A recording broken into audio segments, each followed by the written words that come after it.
everyone, I am Jyoti Sharma, once again giving you a lecture series on the topic transformer, which is unit 3 of the subject basic electrical engineering, which is having the subject code of KEE 101 according to AKTU. In the previous three lectures what we have done, in that we have seen the basic working principle of the transformer, its construction, its working principle, its EMF equation, ideal transformer, its working under various conditions at no load condition, practical transformer on loaded condition, their equivalent circuits we have seen. Then in the previous lecture we have also seen the complete phasor diagram of the transformer for a purely resistive load, that means having a unity power factor, right. Now coming to once again the contents of today's lecture, it will be once again the complete phasor diagram of the practical transformer with the lagging power factor load and the leading power factor load, right. That means for a capacitive circuit and for the inductive circuit. Then what are the losses in a transformer, how can we give the efficiency of a transformer, certain numericals on that, voltage regulation of a transformer and auto transformer. Okay, very quickly coming to the phasor diagram of the practical transformer with inductive load. So likewise we have done in the purely resistive load, it can be seen over here. Once again the phasor diagram will continue with this reference phasor as the flux, the arbitrary no load current being taken in the first quadrant, E1 which will be lagging the flux by 90 degree. Just in the phase opposition to this E1 I will be having minus of E1 which is not equals to V1 in this case. We have seen what's the relationship between V1 and E1. The relationship between V1 and E1 is, we know that V1 is equals to minus of E1 plus the two drops I1 R1 plus I1 X1. Obviously they are phasor sums, right. So the V1 can now be given as minus of E1 is already there. I want to have I1 R1 being plotted, I1 X1 being plotted. For that once again I require the phase of I1. I know that I1 is the phasor sum of I0 and I2 dash. Once again I0. I0 is nothing but, we have already plotted it, it is the phasor sum of the magnetizing current and the working component. I2 dash, we know that I2 dash is equals to minus of I2 or k times minus k times of I2, right. So for that I need to plot this I2. That means the secondary current. And definitely now the secondary current depends upon the kind of load what we are having. The kind of load what we are having is now inductive. That means what's the relationship between the voltage and current for a inductive circuit? The current should lag the voltage by certain angle phi. So same way here, arbitrarily I can have my V2 being plotted, then I will be having my I2 being plotted with a certain phi 2 angle lagging, because this is an inductive load. In case of resistive we have seen the current used to be in the same phase, right. But now this is, in this case I will be once again be having I2 that will be lagging the voltage by certain angle phi 2. Okay, fine. Now if I2 is here, just opposition to this I can be having my minus of I2, right. I can be having my minus of I2. That means I2 dash, okay. The resultant of I0 and I2 dash will give me I1. Now I got my primary current I1. Now I can very easily have the phase of it. Now I am having its phase. So I can always have my I1 R1. We know that this is I1 R1, this is the purely resistive voltage. It will be just in parallel with I1, in phase with I1, right. So I have to add it to minus of E1. So after that I will be adding it in such a way that it is just in parallel with I1. Once again I1 X1 drop, this is purely inductive. In this case the voltage should lead the current by 90 degrees. So the voltage, this voltage I1 X1 that will lead this by 90 degree. Definitely the resultant what we got over here, that is nothing but V1. So this equation is satisfied. Similarly for the secondary circuit, right, once again the equation for the secondary circuit we know. Now E2 is equals to V2 plus once again secondary drops I2 R2 plus I2 X2, phasor additions, right. So now for the secondary circuit we see I am already having V2 with me, I need to add I2 R2 in the same phase as that of I2. So, I can just draw a line parallel to it, right. So, I will be just adding I2 R2, the phasor in phase with I2, then once again I2X2 90 degree leading. So, this complete phasor becomes E2, right. Similarly, for a capacitive load, what is the difference going to be over here? Once again, I am starting with flux, I am plotting I naught. The only difference in this is we are just changing the loads. So, the relationship between V2 and I2 are changing. Now, this is capacitive load, this is the V2 being taken. So, where has to be I2? It should be leading the voltage, right. So, the current I2, you can see here, the I2 is leading the voltage by certain angle, right. This is certain angle by which this is not exactly 90, but by certain angle I2 is 90 leading. Now, if I2 is here, just in opposition to that, I will be having my I2 dash. The resultant of I2 dash and I naught will give me I1, which is over here. Once again, I1 R1 needs to be just in phase with it, 90 degree leading, and then the resultant. Same way at the secondary circuit, I2 R2 just in parallel with I2, I2X2, and then E2. Okay, so these are the complete phasor diagrams of the transformer. Coming to a very interesting topic, that is, what are the losses occurring in a transformer? Although we need to, why do we have to study the losses of the transformer? Because I need to find the efficiency of the transformer, I need to find the voltage regulation of the transformer. For that I require what are the losses occurring in a transformer. So, if at all I go, the losses in the transformer, basically it is divided into two types. One is iron loss, another one copper loss. Going for the separate, say iron loss. So, what is this iron losses? So, this is the power loss that occurs in the iron part. This loss is due to the alternating frequency of the EMF. The iron loss is further classified into two other losses. We know that one is being called as the eddy current losses, another one is the hysteresis loss. Once again, individual will take eddy current losses, right. What are these losses? So, if at all you see, this power loss is due to the alternating flux linking the core, which will induce an EMF in the core, which you call it as eddy EMF, due to which a current, which you call it as eddy current, is being circulated in the core.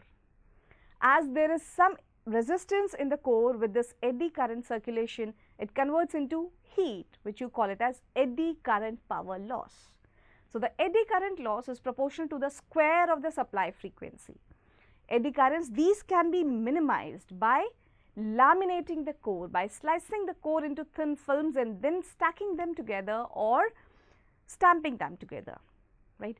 Mathematically, these eddy current losses can be expressed as, can be given as Ke Bm square F square T square V. What is this Ke over here? Your Ke is the eddy current constant. B, we know it is the flux density in Webers per meter square or Tesla. F is the frequency of the magnetic reversals per second in Hertz.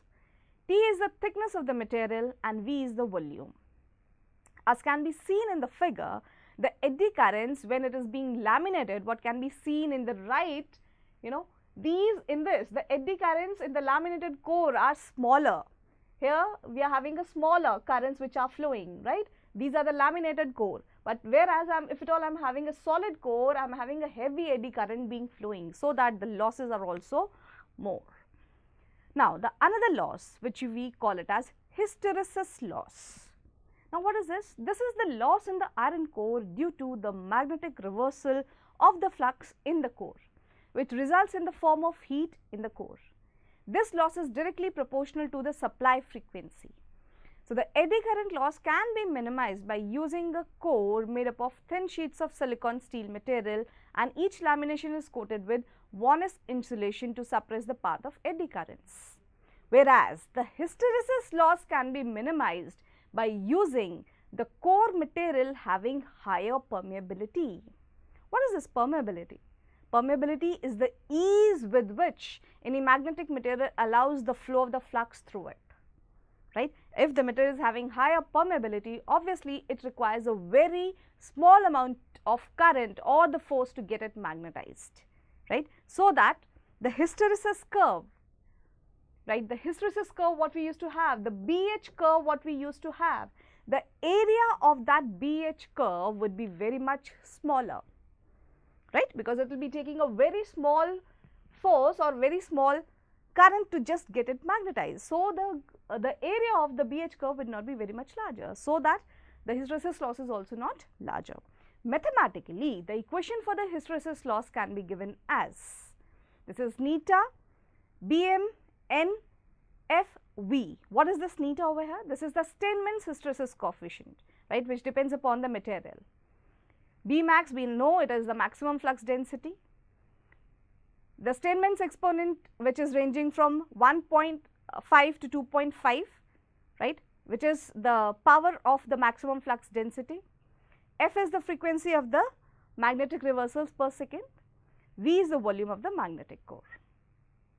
So, these are the two losses which are occurring, which are acting as the iron loss, which are occurring in the core of the transformer. We used to call them as core losses as well.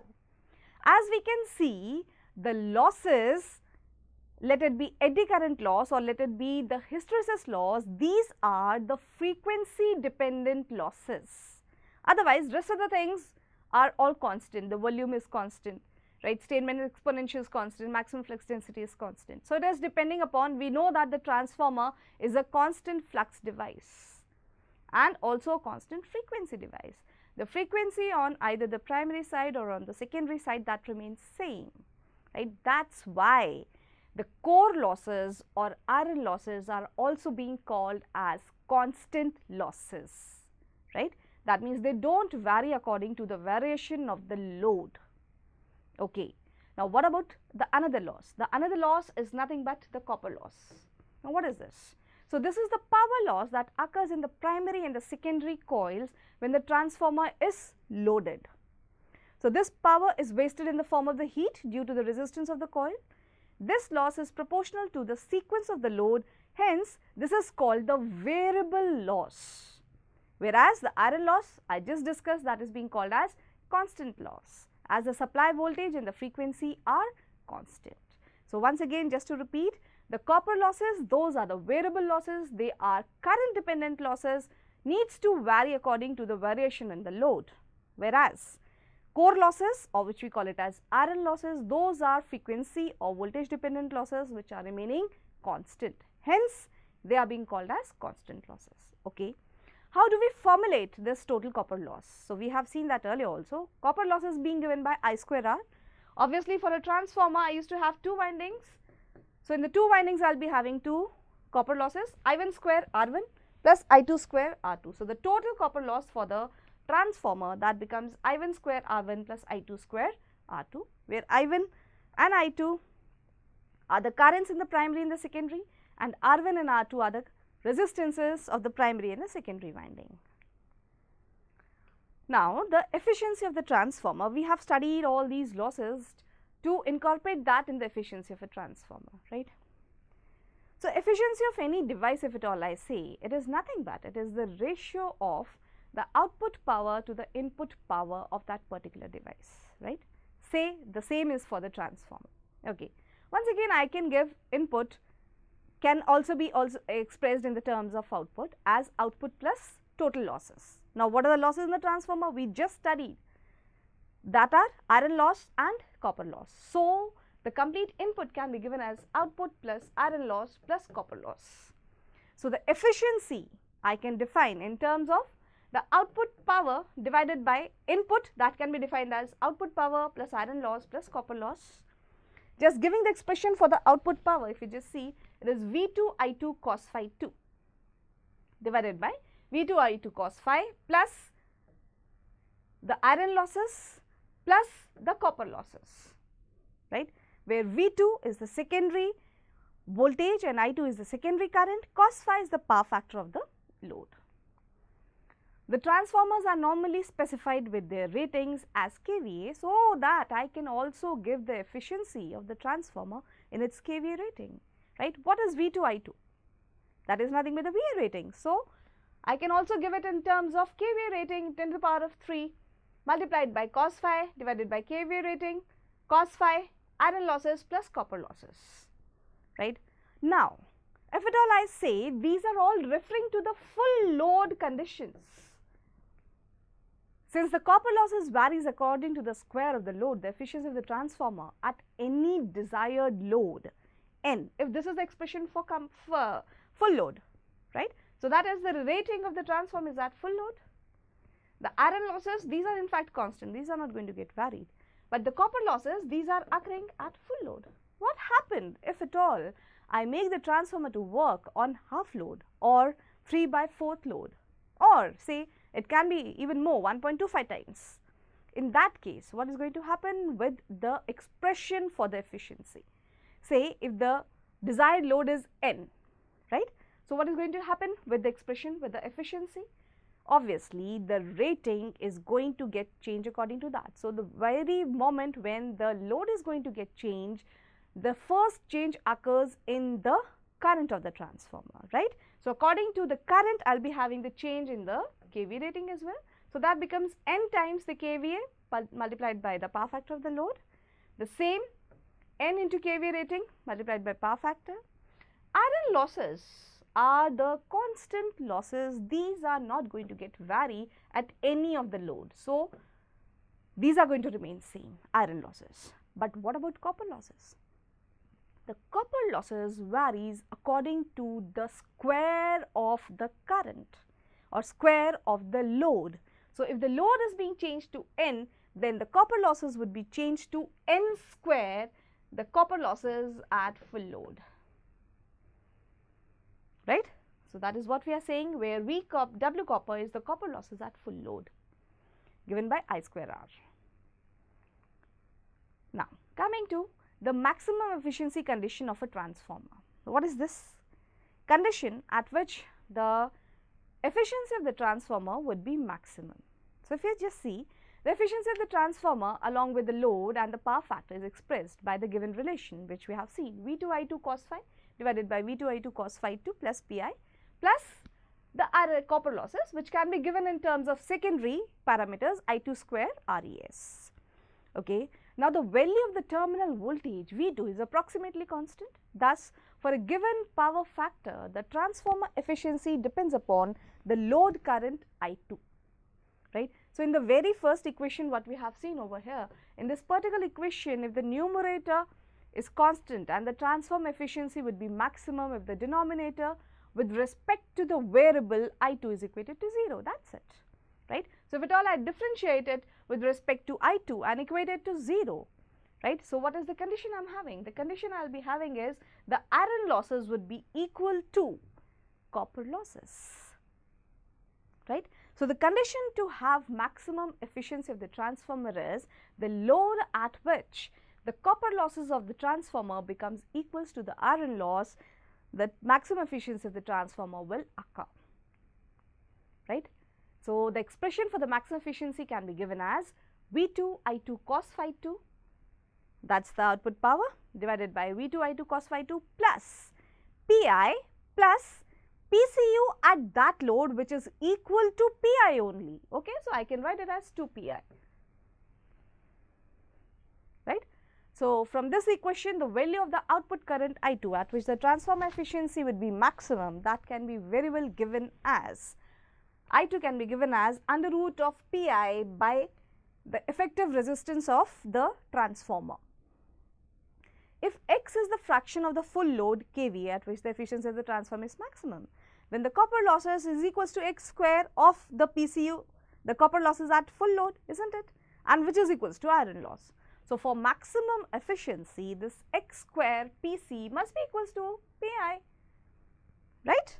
So, what is X over here? What is that fraction of the load at which the transformer is giving you the maximum efficiency?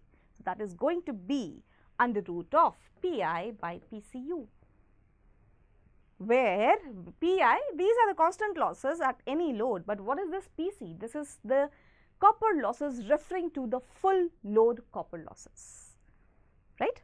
Similarly, I can have the kVA corresponding to the maximum efficiency, right. So, the load kVA corresponding to the maximum efficiency, that can also be given as whatever is the full load kVA rating of the transformer multiplied by, once again, the under root of iron loss by the full load copper loss of the transformer.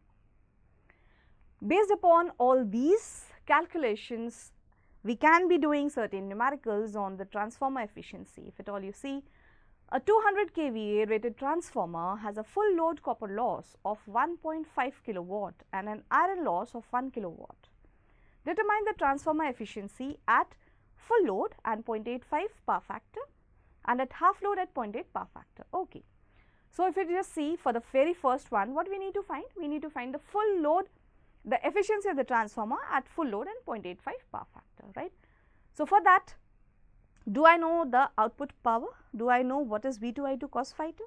Yeah. What is the kVA rating of the transformer? That is 200 kVA. Okay. And what is the power factor of the load?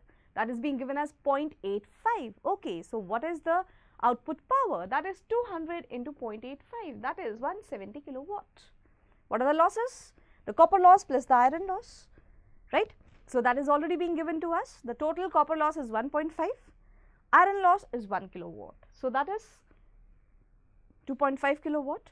So, my input power becomes 170 plus this 2.5. So, that is 172.5.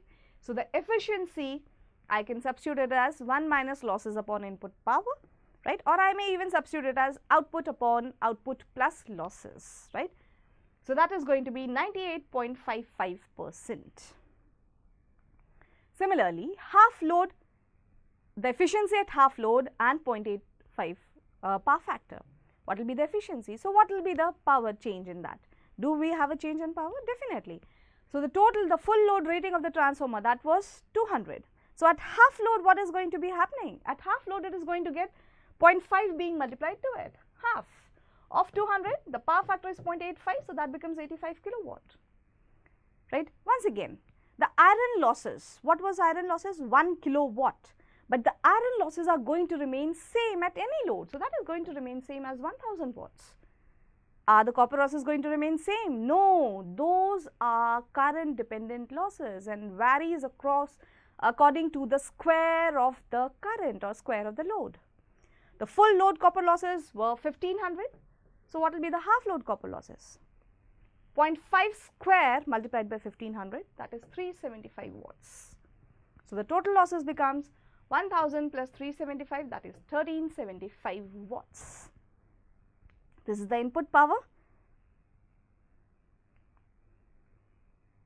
right. So, now the efficiency of this, once again I need to find the efficiency. So, the efficiency of the transformer, that can be very well given. The input power is given by 15,000 plus 1375.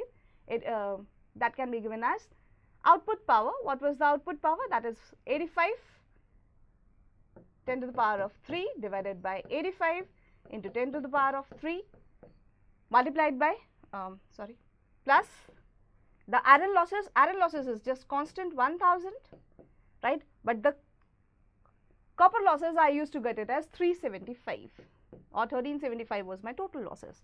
Just multiply it with 100, I will have the efficiency of the transformer at half load. Okay. Now, the other example is, if a 500 kVA transformer has 2500 watts and 7500 watt copper losses at full load, the power factor is 0.8 lagging. Calculate first the transformer efficiency at full load, second is the maximum efficiency of the transformer, third the output kVA rating or at maximum efficiency, and the transformer efficiency at half load. Okay. Going for the transformer rating, I know the transformer rating of the transformer, it is 500 kVA.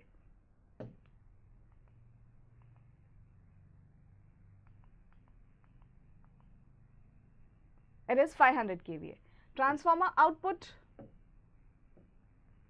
power, that is being given as, once again, the kVA rating multiplied by the power factor. The power factor has been given as 0.8. So, 500 kVA multiplied by 0.8. So, that is 400 kVA. Okay. The iron losses being given is as 2500 and the copper losses being given, full load copper losses 7500. So, the transformer efficiency at full load, that will be, just substituting that in the formula, output power divided by output power plus the iron losses plus the copper losses multiplied by 100. So, that gets me 97.56%. This is the transformer efficiency at full load. Now, for maximum efficiency of the transformer, in fact, I need to first know at which load this maximum efficiency is occurring, right. So, for that we know the output, I have to first calculate this output kVA, right, corresponding to the maximum efficiency. So, the output kVA corresponding to maximum efficiency, we know that it has to be given by the full load kVA of the transformer multiplied by under root of Pi by PCU. Pi, that is 2500, PCU 7500. So, that becomes 166.5 kVA. So, this is the kVA corresponding to maximum efficiency. So, while finding the maximum efficiency of the transformer, the kVA what I have to substitute, it has to be this 166,500 divided by 166,500 plus iron losses, that is 2500, plus copper losses at this load, but I know at maximum efficiency the copper losses would be equal to iron loss. So, I will be just making it equal to iron loss 2500 or twice of 2500 multiplied by 100. So, that is 97.08. We have find the output efficiency, the output kVA. Now, where is the transformer efficiency at half load, right. So, the transformer efficiency at half load, that can be given by, once again, the rating of the transformer would be halved, okay. So, that is going to be 0.5 into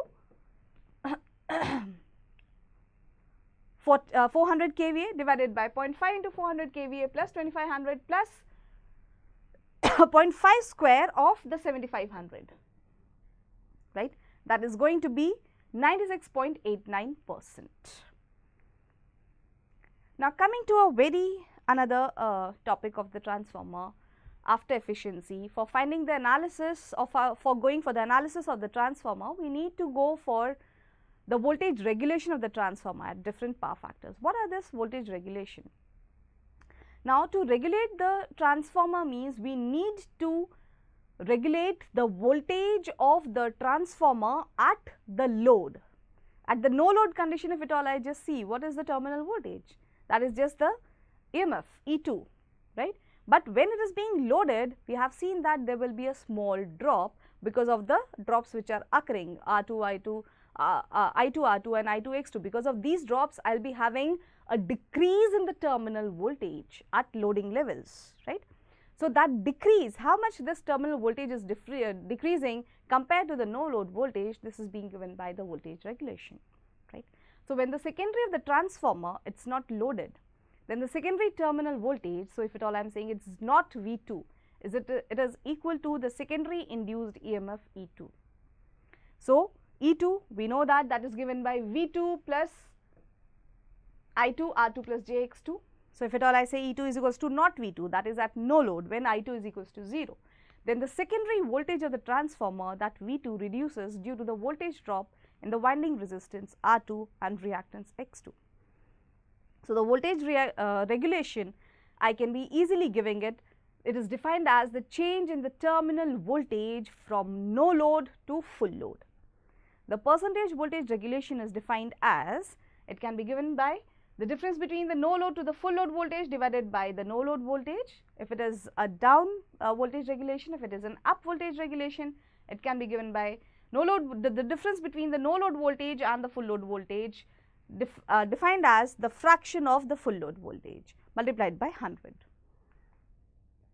Now, going for the equation for the voltage regulation, now this figure, what it can be seen, it gives the phasor diagram for the transformer as referred to the secondary side under the lagging power factor load, right. Say if OA, what can be seen over here, this OA gives the secondary terminal voltage V2, which is taken as the reference. AE is being taken as the drop I2 R02. EF, that is being taken as EF, this is being taken as the voltage drop I2 X02. I know that this V2 plus I2 R02 plus I2 X02 will give me this no load voltage not V2, which we are calling it as equals to E2, right. So, we are just plotting that. In that, while plotting it, I have extended this OA up to D, right? Taking OF as center, I have marked a semicircle, marked a point D over here also, right? This OF, that OF we have seen, that is the no load voltage. Now once again this OF would be equal to this OD only. If you just see in the diagram, OF, because we have taken OF as the center and I have drawn the circle, so OF would be equal to OD, and OD I can always give it as the addition of OA plus AB plus BC plus CD, but CD, this is very small, you know, we can neglect it. The CD is very small, so I may neglect it. So I will be just giving it as OA plus AB plus BC. So now from the triangle ABC, AB can be given as I2R naught 2 cos phi 2. Once again EG can be given as I2 x naught 2 sin phi 2. Now from the equation AF, what we have seen in the earlier, AF is given by OA plus AB plus BC. Just substituting that, AF is not V2, that must be equals to V2 plus I2R naught 2 cos phi 2, I2 x naught 2 sin phi 2. So the difference between this no load and the full load voltage, or the drops which are occurring in the transformer, that is I2 R naught 2 cos phi 2, I2 x naught 2 sin phi 2. So this is the equation which indicates the approximate voltage drop in the transformer winding at a given load condition. So if at all I just simplify the equation for giving the voltage regulation, that can be given by I2 R naught 2 cos phi 2 plus I2 x naught 2 sin phi 2 upon the no load voltage multiplied by 100, it will give me the percentage voltage regulation of the transformer, right? Similarly, when I draw it for a leading power factor, you can see in the leading power factor what is happening now here. This is my no load voltage, this is my secondary voltage, once again referring towards the secondary side, all the parameters. The secondary current this time should be leading instead of lagging, what we have seen in case of earlier case, right? So in this case, after doing the complete process once again, right, for going, say if at all in this case I see OC is very much equivalent to OD, right. Once again with this OC as the radius I am drawing, so I am having OC equals to OD, which is almost equals to this ED is very much small, which is almost equals to OE, which is nothing but OE. If at all I say, that can be given as OF my plus of AF minus EF, right. From the triangle AF can be given as I2 R naught 2 cos phi 2, right. BG, that can be given as EF only, right. So that can be given as I2 x naught 2 sin phi 2, right. Once again going for the no load voltage, finding it, the expression would be V2 plus I2 R naught 2 cos phi 2, but this time it is minus. If you just see, this is minus of EF, and what is EF? EF is given as I2 x naught 2 sin phi 2, right. So for this case now, for a leading power factor, when I go for the voltage regulation, this time the voltage regulation is I2 x naught 2 cos phi 2 minus I2 x naught 2 sin phi 2 upon the no load voltage multiplied by 100. So this time it's negative. So and for obviously if at all I go with the voltage, this voltage regulation of the transformer for a unity power factor load, so obviously the sine term or the reactive term will not be there. So the voltage regulation will be directly given as I1 R naught 1 cos phi upon the no load voltage into 100, but cos phi is once again 1, it is a unity power factor load, sin phi would be 0, that term would be 0. So I will be having here I1 R naught 1 upon the no load voltage multiplied by 100. Okay. So the thing to be noticed in this is, for a lagging power factor load, the power factor what we will be having would be positive, but for a leading, as the drops are subtractive. So in this case, the no load, the terminal voltage would be an increased voltage compared to the no load voltage. So when I take the difference, it will be a negative value. So for a leading power factor, I will be having a negative voltage regulation, right. So I suppose we are very much done with the voltage regulation also. In the coming lectures, we are going to see auto transformer and certain more characteristics of the transformer. Thank you very much.